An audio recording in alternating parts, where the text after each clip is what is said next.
안녕하십니까. 황태순 TV의 황태순. 김현광입니다. 네, 3월 26일 오후입니다. 날이 점점 흐려지고 있습니다. 저녁에 비가 올 것 같습니다. 선거 20일 남은 상태에서 마침 오늘 조금 전에 보니까 KBS에서 한국 리서치와 2,000명을 갖다 대상으로 한 여론조사 결과를 갖다 발표했어요. 네. 그런데 이게 그냥 보니까 KBS가 총선 기획으로 이미 지난해 12월부터 매 한 달에 한 번씩, 그래서 이번이 총선 기획 제4차입니다. 네. 근데 놀라운 사실이 발견됐습니다. 어떤 놀라운 사실입니까? 부동층이 40%를 급증했습니다. 이게 이제 지표조사라 그러죠. 네네. 그냥 뭐 뜬금없이 한번 하는 게 네네. 아니고 네. 이 추세로 네. 총선 보도나 이런 것들에 네네. 이제 그 감을 잡기 위해서 네. 네. 정말 놀랍네요. 놀랍죠. 지금 선거 뭐 20일 남았는데 네. 부동층이 지금 40 몇 프로? 저희가 이제 보면은 이제 띄워 올리겠습니다. 이제 지역 40.2%. 부동층이 이제 아직 결정하지 않았다는 부동층이 40.2%인데 한 달 전 조사 때보다 6.5%포인트 늘어났다. 그렇습니다. 아까 보통 같으면 42.6. 40.6이 아니라 42.6이고요. 이게 지역구 투표에서는 42.6. 지난 한 달 만에 6.5%포인트가 부동층이 늘어났어요. 그러니까 네. 이게 그 보통 같으면은 네. 이게 줄어들죠, 점점. 10% 포인트로 줄어들. 선거가 뭐 임박했는데 임박할수록 점점점 마음을 결정하지 못했다는 그러니까 부동층이 줄어드는 게 정상입니다. 마음을 정하지 못했다가 1등이야. 네. 2등이 더불어민주당이 31.8%. 그렇습니다. 미래통합당이 19.3%. 음에 큰일 났네. 정의당 1.8%. 예. 민생당 네. 이게 뭐 손학규 뭐 네네. 거물들 모여 있는 당인데 0.3%. 네네. 자유공화당 0.6%. 예, 예. 이러니까 이게 뭐 정말 이게 근데 해석을 어떻게 할지 모르겠어요. 해석 간단하면 물론 김장수 박사가 계시면 제일 좋겠습니다만은 김장수 박사가 지금 안 계신 관계로 네. 저희가 보면 그냥 정치적 늘 선거를 치러왔던 이런 입장에서 분석해 보자면은 다시 한번 도표 올리겠습니다. 네. 보시면은 부동층이 6.5%포인트 껑충 뛰는 사이에 민주당의 지지율은 변화가 없습니다. 네. 그런데 미래통합당에 대한 지지율은 이 한 달 만에 24.1에서 19.3으로 거의 그러니까 한 5%포인트 가까이가 떨어진 거예요. 이거 뒤집어야 이게 뭡니까? 물론 꼭 미래통합당 지지자가 100% 움직였다 보기는 어렵구나. 큰 추세로 봤을 때는 최근 한 달 사이에 어떤 형태로든 간에 미래통합당을 지지하던 지지층들이 이른바 유보층, 즉 부동층으로 움직였다. 그건 뭐냐니까 저는 마침 오늘 보니까 황교안 대표가 어제 오늘 연 이틀 동안 계속 보면 아주 히트를 땅땅 치고 있잖아요. 네. 어제도 보면 정략을 빨리 정리했고 또 오늘도 보면 오늘 오전에 김종인 대표를 갖다가 총괄선대위원장으로 위촉 모시지 않았습니까? 그동안 약간 한 달 사이에 우왕좌왕했던 모습을 정리만 한다면은 미래통합당 쪽에서 부동층으로 많이 옮겨간 것으로 짐작되는 이 부분이 빠르게 뭐 그렇게 봐야 되겠죠. 예, 돌아올라 빠진 게 내가 있으니까. 예, 예. 부동층이 늘고 지역 나이층으로 보면은 네네. 20대가 부동층이 67.7%. 20대가 예. 70%가 지금 뭐 어느 당 칠지 모르겠다는 거예요. 참 이게 40대가 그 다음에는 네. 43.4%로 예. 두 번째로 높았다. 지역별로 보니까 네. 아이고 참 대구 경북이 미래통합당 이 보수 정당의 이제 본거지라 그러는데 거기서 네. 부동층이 대구 경북이 46.0%로 가장 높고 예, 예. 부산, 울산, 경남, 네. 부울경이라 그러죠. 네. 43.1%에 달해 있고 네네. 또 총선 풍양의 바로메타. 네네. 풍양계. 충청. 총선의 풍양계라는 대전, 세종, 충청의 부동층도 네. 50%가 지금 부동층이야. 이게 뭐 이런 선거가 다 있죠. 그러니까 저희가 이제 황태순 TV에서 뭐 지난 한 달 동안 계속 말씀드린 바가 저는 숫자는 나타난다고 보고 있어요. 네. 왜냐니까 낙동강 전선이 좀 위태롭다. 왜냐니까 그럼 여기서 뭐 이 조사에 나타나네요. 나타나지 않습니까? 대구 경북이 이렇게 네.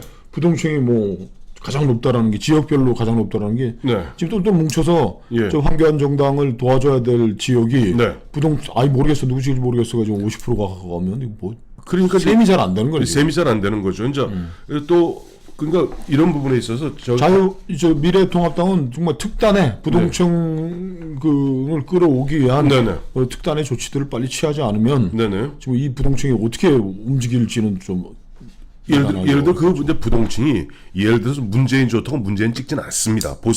보수에서 빠져나간 사람들이 문제는 이 사람들이 투표를 안 할 가능성이 있어요. 그렇죠. 우리 흔히 그러나 뭐또뭐 방역 때문에. 네, 먼저 흔히 이제 우리 이제 DK Don't Know 그룹이라 그래갖고 이 사람들은 최소한 저쪽을 찍지는 않습니다.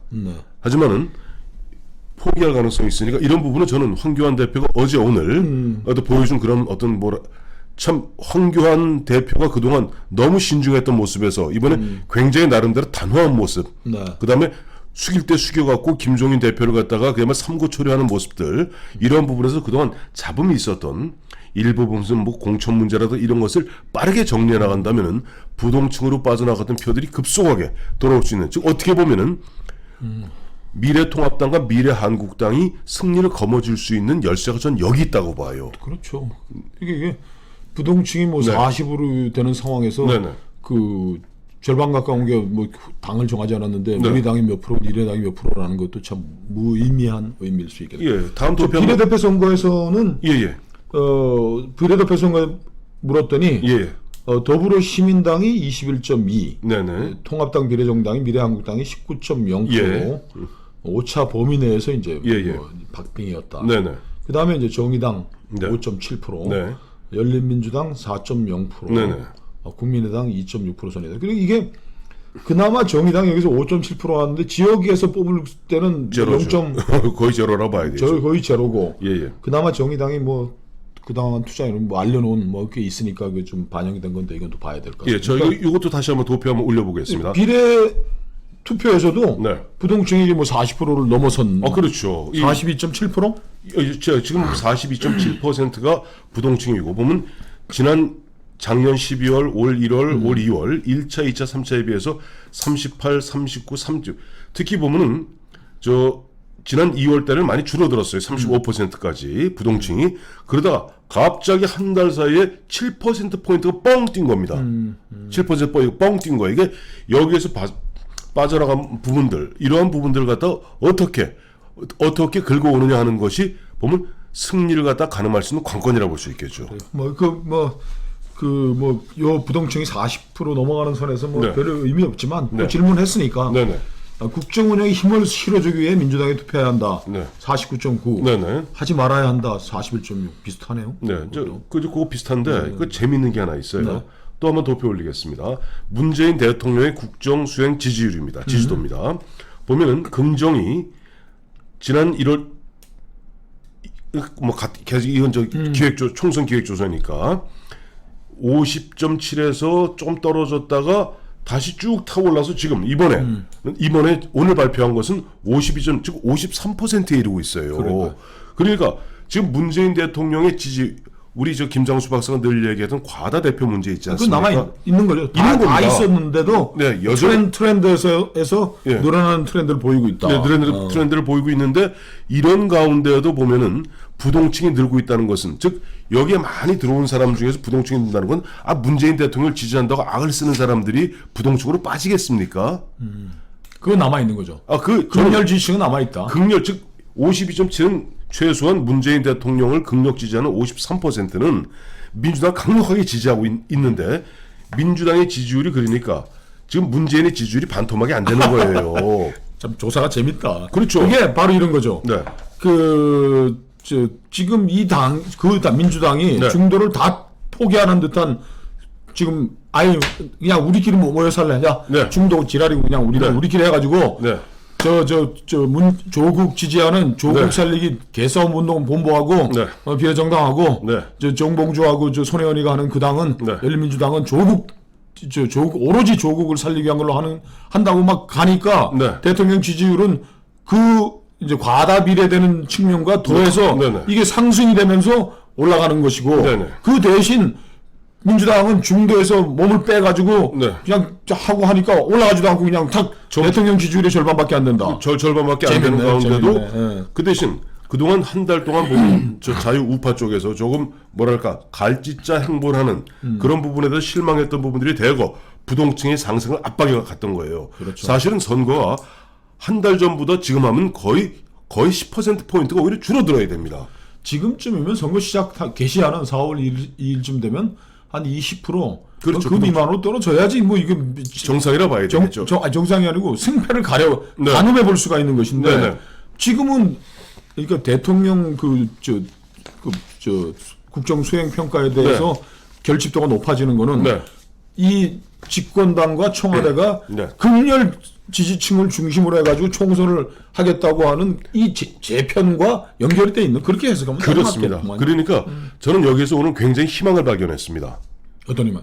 그러니까 대깨문들을 똘똘똘 뭉쳐서 아까 말씀하신 대로 대깨문들을 꼴꼴 뭉쳐서 자 뭐 흔한 얘기로 뭐 조국 구하자 하고 꽉 뭉쳐 들어갑니다. 그런데 한 달 사이에 보면 부동층이 이렇게 보면 거의 7%포인트 오를 정도로 어떻게 보면 보수 우파 쪽에서 마음이 그동안 많이 산란했던 거예요. 그런데 이제 불과 선거 20일 앞두고 또 일주일 후면 본격적 선거운동 되지 않습니까? 그 사이에 보면 빠르게 지금 보면은 뭔가 체제를 정비하고 그동안 잡음을 좀 정리해 나간다면은 쭉 빠져나갔던 그러니까 정상적으로 원래 줄어들어야 될 부분 10%에다가 오른 부분 6% 하면 16%라고 우리 얼추 계산해 보십시오. 이게 뭐 진짜 얼음짐작입니다만은 그럼 최소한 15%포인트가 쉽게 얘기해서 미래통합당이 당연히 가져올 수 있는 부분이 있는 것이 아닌가 하는 것이 아마 정상일 겁니다. 네. 그렇기 때문에 저는 오늘 KBS가 어디에 한국 리서치. 한국 리서치 제일 큰 여론조사에서. 그렇죠. 그래서 이게 뭐 그래도 저 지표조사로 매달 했던 건데 이런 특이한 동향이 나타나고 있다. 예, 그래서 그 21일부터 23일까지 이것도 규모도 커요. 18세 이상 전국 2,000명입니다. 보통 갤럽 같은 경우가 1,000명이잖아요. 1,000명이죠. 예. 근데 이건 또 더 놀라운 게 보니까 응답률이 21.1%입니다. 응답률이 굉장히 높다는 게 왜냐니까 이게 보니까 면접원 조사예요. 돈을 들여서 제대로 한 조사죠. 예, 면접원 조사. 리얼 센티메타 이런 데하고 네. 달리 네. KBS가 잘하고 있는 거죠. 이런 예. 저 신뢰가 큰 조사들이 나와야지 네. 그 정당도 네. 유권자도 제대로 된 팩트를 근거로 해서 움직일 수가 있는 거니까요. 저는 오랜만에 KBS가 그동안 늘 보면은 저 없어져야 될 뭐 방송인가 싶었더니 또 이런 것도 하네요. 네.